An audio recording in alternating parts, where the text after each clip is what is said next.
நிறுவனத்தின் தலைவர் நிசங்க சேனாதிபதி குற்றப்புலனாய்வு திணைக்களத்திற்கு அழைக்கப்பட்டுள்ளார்.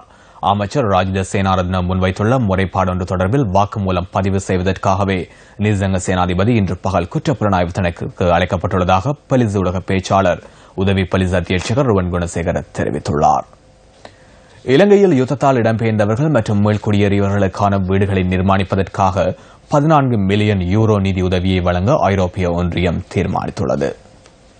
இடம்பெயர்ந்த மக்கள் மற்றும் மீள்குடியேறியவர்களின் சமுதாயங்களின் வாழ்க்கை நிலைமைகள் சமூக ஐக்கியத்தை மேம்படுத்தும் நோக்குடன் இந்த செயற்திட்டம் முன்னெடுக்கப்பட உள்ளதாக ஐரோப்பிய ஒன்றியம் விடுத்துள்ள அறிக்கையில் குறிப்பிடப்பட்டுள்ளது.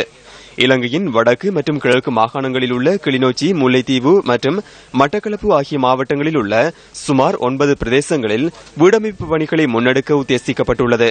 அத்துடன் 60 கிராமங்களைச் சேர்ந்த 60,000 பேருக்கு தொழில் கல்வி மற்றும் திறன்கள் அபிவிருத்தி உள்ளிட்ட பயிற்சிகளுடன் அனர்த்த முன்னாயத்த பயிற்சிகளும் வழங்கப்பட உள்ளதாக ஐரோப்பிய ஒன்றியம் குறிப்பிட்டுள்ளது.